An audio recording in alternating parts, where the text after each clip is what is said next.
Alright, what's up guys? So today we're going to be working on the radiator install. So let me show you what I got. So far we got the front bumper off, and the first step that we got to do after that is I got to take off my intercooler. So I'm actually loosening up my intercooler and taking off the boost couplers for the front so I can actually pull the intercooler off, because apparently that's what we have to do.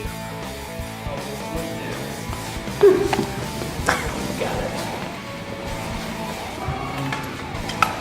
So you're gonna need a boost coupler that way. But you gotta use words, not that way.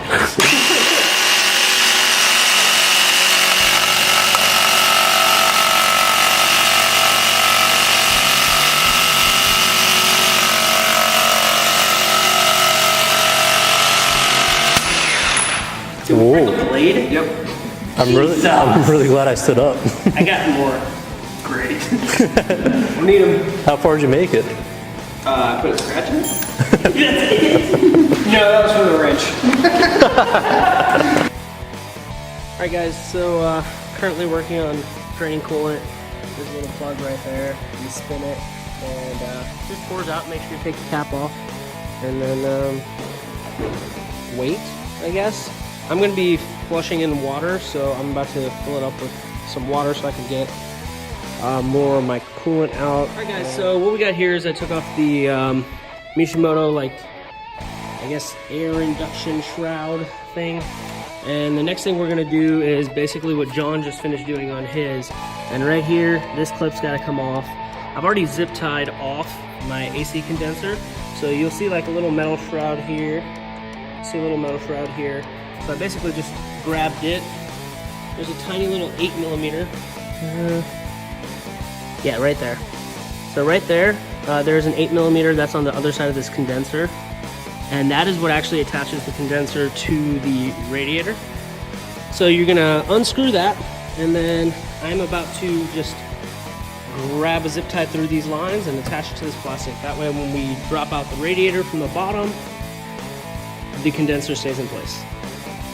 Alright guys, so we just got John's out completely, and I want to show you a couple of things that the Focus ST radiator install from Mountune, done by I think CJ Pony Parts, is specifically for the ST, and there's a slight variation on the RS.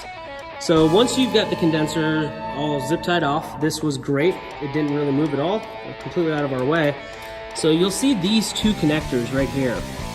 So make sure you get these two connectors off. These two connectors right here.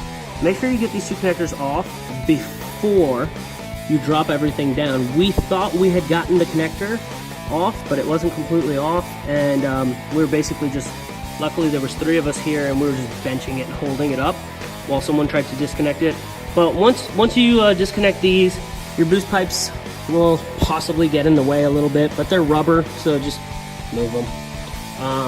And just pull down. So I would highly recommend, if you are on jack stands with the car lifted up decently high, these are like $30 ones that are on Amazon, like the recommended. They get pretty tall. We have them on the tallest setting. And this basically just drops straight up. What I'm doing here is I'm actually disconnecting the two 10mm bolts on both sides that hold up the support frame that you'll see after I take out the radiator. And basically what we're going to do is we're going to shimmy it down nice and slow. Make sure your AC condenser does not get grabbed on the way down. As you can see, my AC condenser is staying put, and we're slowly lowering down.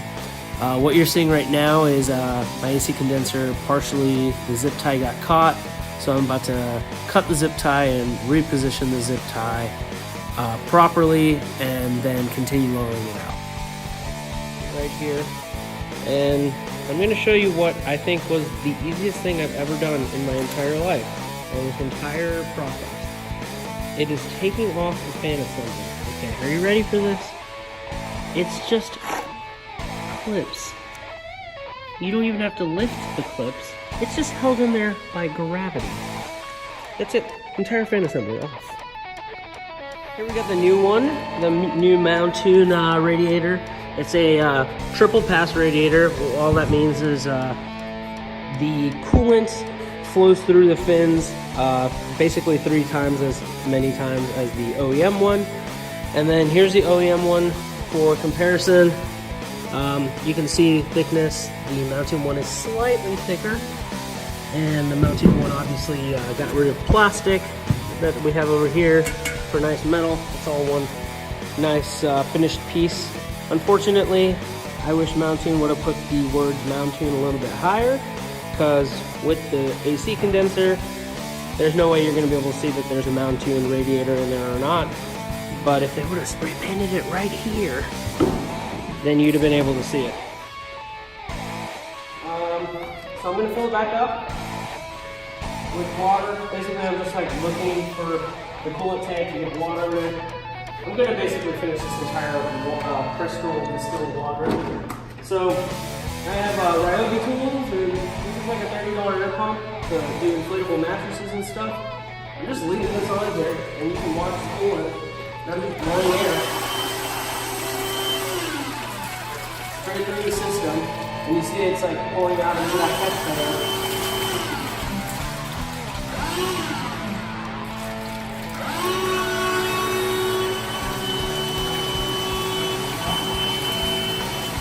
Alright guys, so this is the bottom that kind of holds the radiator on.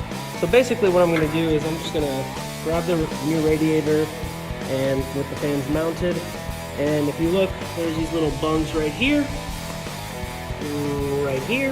and they basically just go into these little rubber things. And that's kind of the bushing for the radiator support. And then I'm just going to push the radiator back up, buckle in these 3 10 bolts on the left side and the 2 on the right side, and reconnect all the hooks. I hope you guys can forgive me. I forgot to take videos of me putting the radiator back into the system, but it's basically the same as a removal process. After you have it all mounted up, you just go ahead and screw in the 4 10mm nuts into the support frame, and then you remember to connect all your hoses back up, and then connect that 1 8mm for the AC condenser, and then you can just refill all of the fluids into the car. I went with water and water wetter. You guys can use coolant if you are up north, or if you are just going to be driving your car on the streets. Hopefully you guys like this video. Please like and subscribe for more.